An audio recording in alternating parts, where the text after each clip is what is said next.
오늘 말씀의 제목은 주를 위해 예비된 인생이란 제목입니다. 여러분 지난 시간에 사가랴와 엘리사벳의 삶을 살펴봤죠. 의인의 결핍. 그런데 그 결핍을 기도로 메꾸었습니다. 그리고 그 결과 놀랍게도 세례 요한이라는 위대한 인물이 나왔죠. 근데 그 세례 요한의 생애는 정말 놀라운 생애였습니다. 왜냐하면 마태, 마가, 누가 이 공감 복음서 맨 앞에 예수님의 전기에 대한 이야기인데도 세례 요한을 항상 1장에 다루고 있고요.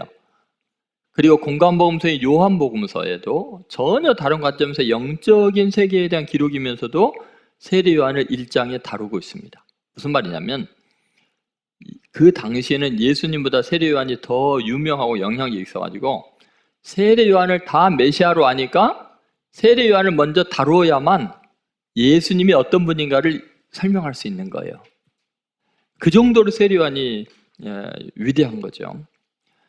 그리고 심지어 예수님의 제자들이 복음을 전하려고 이방이 먼 곳까지 가도 세례 요한은 아는데 예수님을 모르는 거예요. 세례 요한의 세례는 받았는데 예수님의 세례 안 받은 거예요. 그러니까 그 정도로 유명했습니다. 남녀노소, 군인이나 학자나 할 것 없이 요한에게 와서 살 길을 물어볼 정도였어요. 그리고 이 세례 요한에 대한 이 기록을 보면은 마치 다윗 왕으로 임명하기 위해서 다윗 왕을 정말 위대한 분으로 높이기 위해서 사무엘이라는 아이가 태어나는 것처럼, 근데 아기를 못 낳는 한나라는 여인을 통해서 기도로 사무엘이 태어난 것처럼 똑같은 구도로 되어 있습니다. 메시아인 다윗의 자손 예수님이 오시기 위해서 엘리사벳이라는 아기를 못 낳는 그 여인이 정말 천사의 정말 그 예언대로 아기를 낳은 것이 세례 요한이고, 그 세례 요한이 다윗의 후손인 예수님을 예비하는 자죠. 사무엘이 다윗을 예비하는 것처럼 이런 구도로 되어 있습니다. 그리고 더구나 17절에 보면은 그가 엘리야의 심령과 능력으로 온다고 그랬잖아요. 그러니까 사무엘 정도가 아니라 엘리야의 심령과 능력으로 임한다.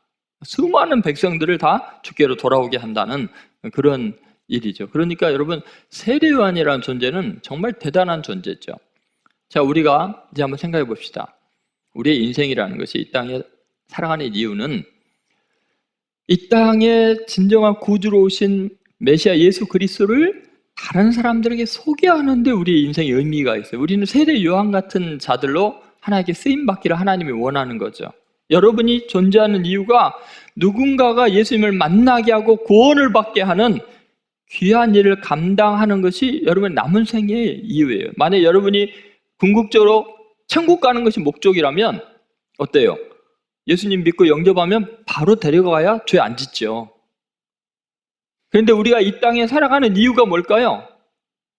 이 재난이 가득한 세상에서 아둥바둥하면서 살아가야 되는 이유는 뭐냐면, 그것이 부하건 가난하건 유명하건 무명하건 병들건 건강하건 우리 때문에 누군가가 예수님을 만날 수 있다면 그 영혼이 구원받잖아요. 그 집안이 구원받잖아요. 그래서 우리가 존재하는 거예요. 다시 말해서 우리는 세례 요한과 똑같은 존재들이에요.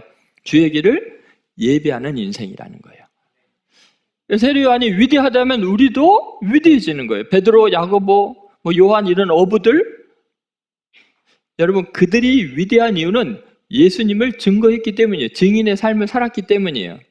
그렇다면 우리도 마찬가지죠. 주의 길을 예비하는 인생, 세례 요한 같은 인생이 되어야 남은 생애가 의미가 있는 거예요.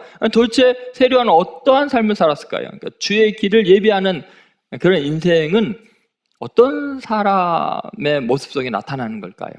자, 여러분 자신과 세례 요한을 비교하면서 내가 남은 생에 어떻게 살아야 될까? 주의 길을 예비하는 인생으로 어떻게 살아야 될까를 오늘 깊이 깨닫는 시간 되시기 바랍니다.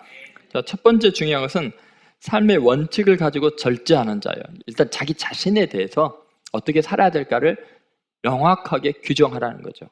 그건 뭐냐면 삶의 원칙을 가지고 살아라. 그래서 그 원칙에 따라서 절제하면서 살아야 된다는 거죠. 자, 15절 말씀 보겠습니다. 15절 같이 있습니다. 이는 그가 주 앞에 큰 자가 되며 포도주나 독한 술을 마시지 아니하며 모태로부터 성령의 충만을 받아. 여러분 여기 보니까 이는 그가 어디요? 주 앞에 큰 자가 되며 이렇게 나옵니다. 여러분 먼저 중요한 게 뭐냐면 정말 자기 자신이 누구 앞에 서 있는 존재인가를 의식하고 살아야 돼요. 여러분은 사람 앞에 잘 보이려고 삽니까? 사람들 앞에 큰 자라고 인정받기 위해서 삽니까? 아니면 하나님 앞에서 큰 자로 인정받기를 원하십니까? 세례 요한의 삶은 사람에게 큰 자로 인정받는 게 목적이 아니었어요. 그랬다면 제사장으로 살았겠죠. 그런데 여러분 세례 요한은 광야로 나갔어요. 왜요? 광야에서 하나님을 만나기 위해서. 다시 말해서 세례 요한은 하나님 앞에 큰 자가 되는 것이 그의 관심사였어요.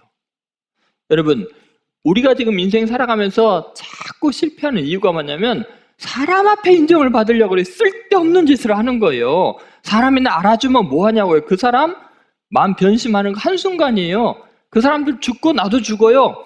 인간은 아무리 우리를 인정해줘도 100년 이상 안 가요. 그죠? 그런데 사람 앞에 큰 자 되면 뭐 하겠습니까? 영원하신 하나님 앞에 주 앞에 큰 자가 되는 것이 중요하지 않겠어요? 그러다 보니까 주를 기쁘시게 하기를 원하는 삶을 산 거죠. 다시 한번 보시면 그래서 15절에 보면 뭐라고 나왔어요? 주 앞에 큰 자가 되며 뭐라 그래요? 포도주나 독한 술을 마시지 아니하며 나시린으로 살았다는 건데 이 포도주나 독한 술을 마시지 아니했다라는 말은 자기 자신의 향락을 위해 살지 않았고 자기를 기쁘게 하기 위해서 살지 않았다는 거예요. 하나님을 기쁘시게 하려면 하나님 앞에 큰 자가 되려면 절제해야 돼요. 할 수 있는 거 다 하는 거 아니라는 거예요. 남들이 하니까 나도 한다는 게 아니라는 거예요. 남들이 다 해도 내가 할 수 있는 자격이 있어도 조건이 돼도 나는 주님 앞에 인정받는 사람이 되기 위해서 안 한다는 거예요. 절제할 수 있는 능력이에요. 여러분 그리스도인은 그렇게 살아야 돼요. 여러분 한번 생각해 보세요. 그래서 정말 중요한 게 뭐냐면 성령 충만해야만 이게 가능하다는 거예요. 그래서 15절 끝에 뭐라고 나왔어요? 뭐라고 나왔죠? 모태로부터 성령의 충만함을 받아. 여러분 늘 성령 충만하려면 어떻게 해야 돼요? 기도해야죠. 기도로 자기 자신을 내려놔야죠. 자기 죄를 자복해야죠. 하나님의 은혜를 갈망해야죠. 하나님의 은혜 없이 살 수 없다고 고백해야 되죠.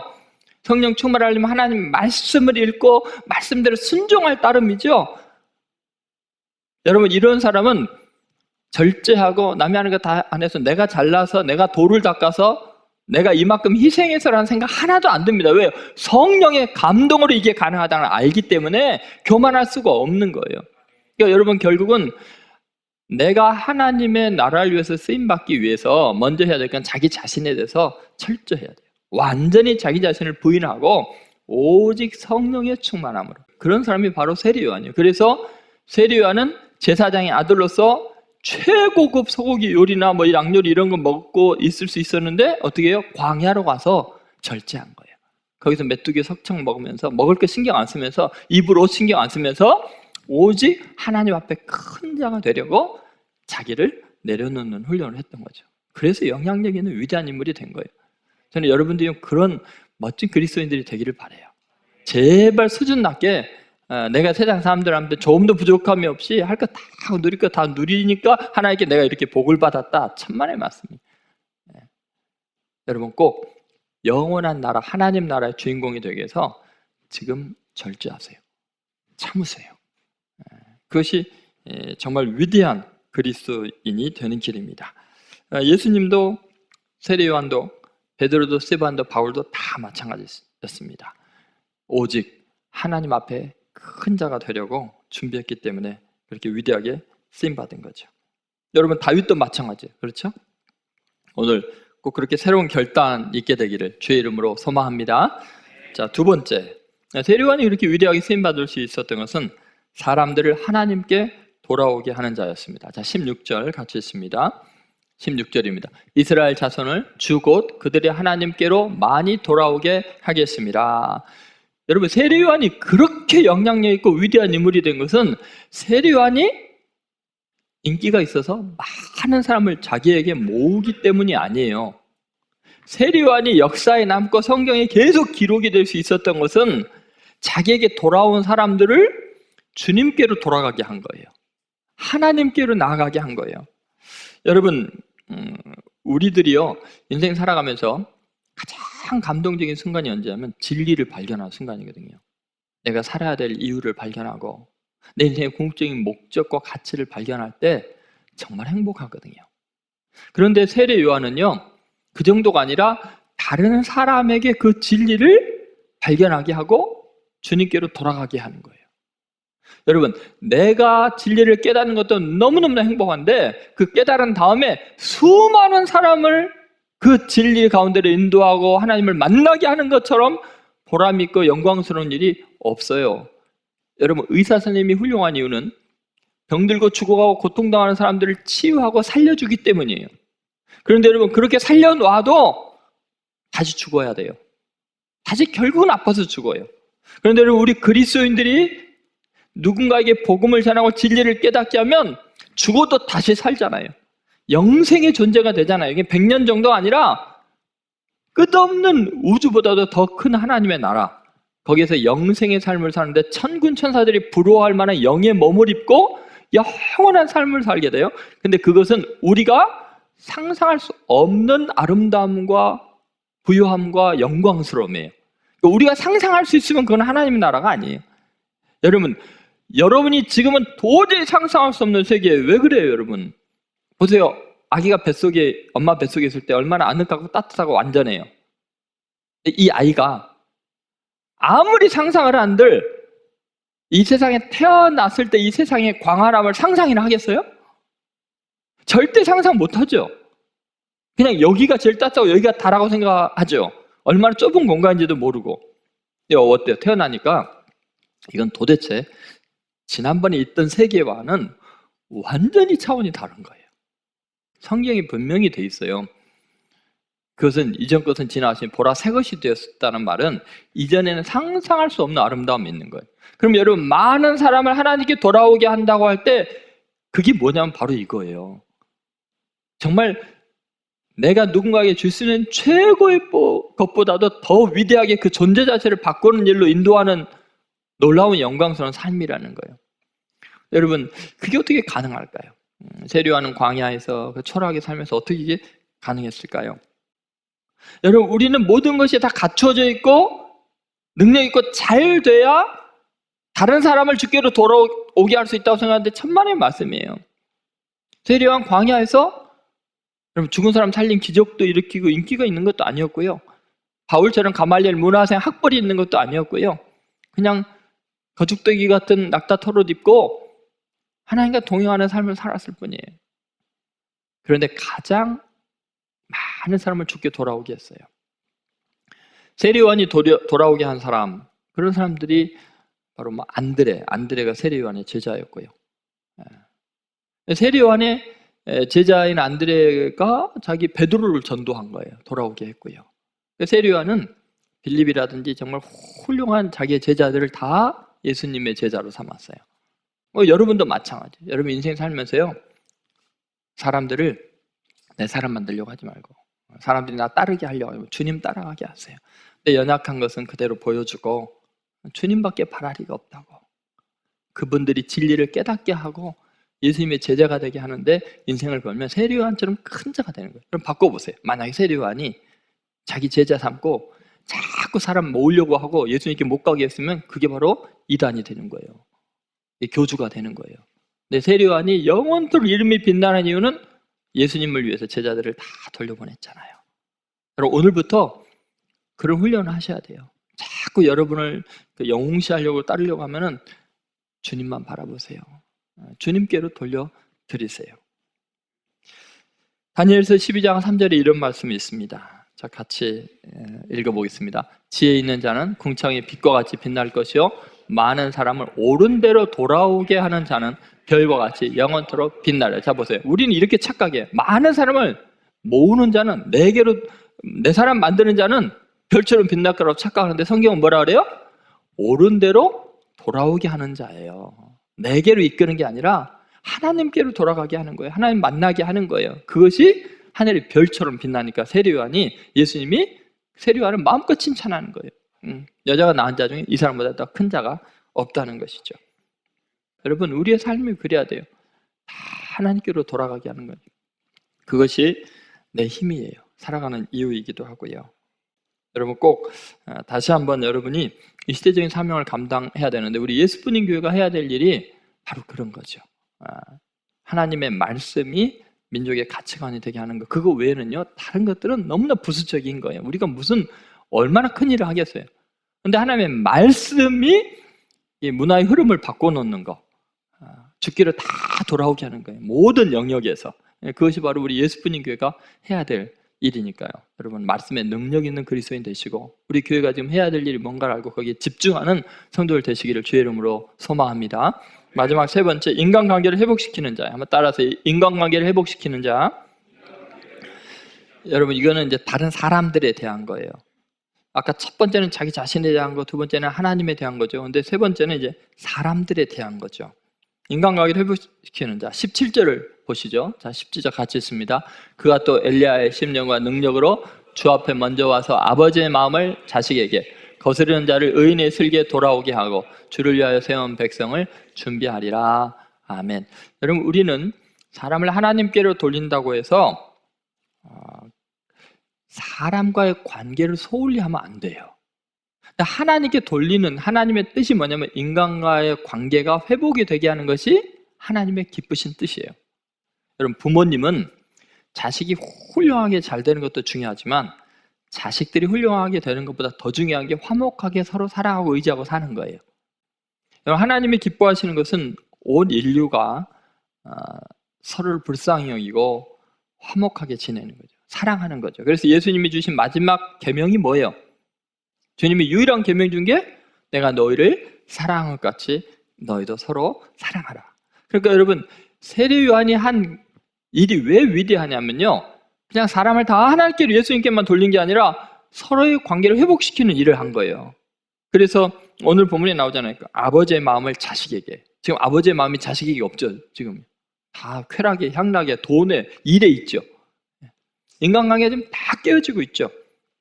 거스르는 자를 의인의 슬기에, 계속 서로 대적하고 거스르고 충동하는 것이, 경쟁하는 것이 인간관계의 가장 중요한 면이 돼 있죠. 누구를 만나면 저 사람 어떻게 이용해서 내 이권을 뺏을까? 지금 칭찬하고 좀 도와준 다음에 홀라당 다 뺏어야지, 뭐 이런 생각이나 하고 있잖아요. 사람 만나면. 그러니까 여러분 서로 거스르고 있잖아요. 근데 의인의 슬기에 돌아오게 해야 한다는 거죠. 여러분 교회는 하나님의 마음을 기쁘시게 하는 것이 돼야 되잖아요. 그래서 우리는 서로 사랑하는 것이 돼야 돼요. 쓸데없는 뭐 행사가 잘 되고 완벽하고 뭐 시스템이 잘 되고 뭐 예배가 아주 경건하게 드려지고 이거보다 하나님이 더 원하는 건 뭐예요? 형제간이 서로 사랑하는 거예요. 예를 들어서 예물을 제단에 드리다가 와서 형제에게 원망 들을 만한 일이 있거든. 너는 예물을 내려놓고 가서 형제와 먼저 화목하고 와서 예배를 드리라. 이게 무슨 말이죠? 하나님의 예배보다 더 기쁜 게 뭐예요? 형제간이 화목해지는 거예요. 사랑하는 거예요. 그러니까 여러분 예수뿐인 교회는 어떤 일이 완벽하게 잘 되느냐 안 되느냐로 성공과 실패를 규정하지 않아요. 어떤 큰 실수가 있어도 성공할 수 있는 게 뭐냐면 실수한 사람을 용서하고 더 불쌍히 여기고 서로 자기 책임이라고 그러고 위로해 주는 것이, 그것이 성공이에요. 그것이 진짜 예배예요. 사랑하는 게 중요한 거예요. 일은 내년에 다시 하면 되잖아요. 그죠? 완벽하기를 원하면 하나님이 우리에게 일을 맡겼겠어요? 하나님이 하시지? 여러분 하나님이 완벽한 게 목적이라면 천지를 창조할 때 다 끝내시지.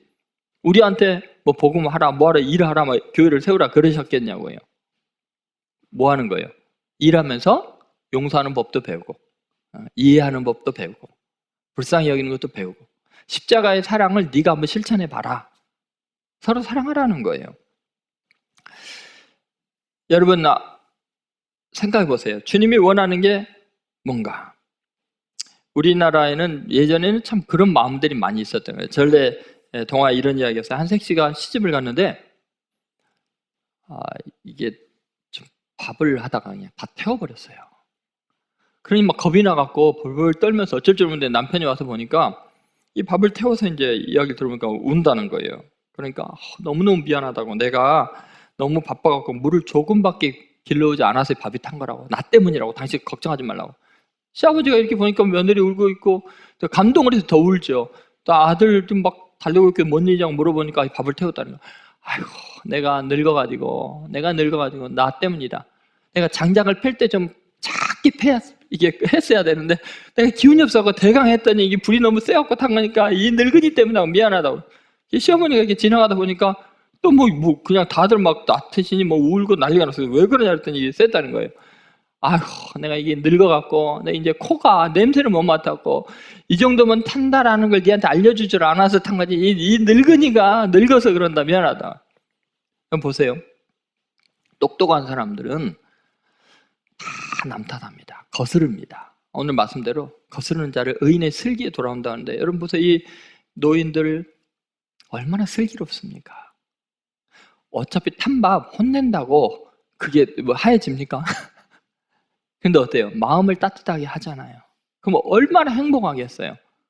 여러분, 예전에 우리 어른들은 기본적인 인간성을 가지고도 이렇게 아름다운 세상을 만든 거예요. 가난한 중에도. 근데 지금 이렇게 부유한데도 교회마다 싸우고 다투고 정죄하고 이게 무슨 일이냐는 거예요. 여러분, 주님은 분명히 그렇게 말씀하죠. 거스리는 자를 의인의 슬기에 돌아오게 하는 거예요. 여러분, 우리 그리스도인들은 그래야 돼요. 서로 막 정죄하고 미워하는 그런 것에서 나 때문입니다. 내가 죄인입니다.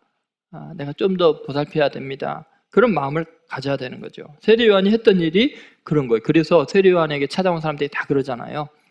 너가 세리에게도 너가 원래 정해진 것보다 더 받았으면 그 가난한 사람에게 나눠주라고, 군사들에게도 너 힘이 있다고 백성들 억압하지 말으라고.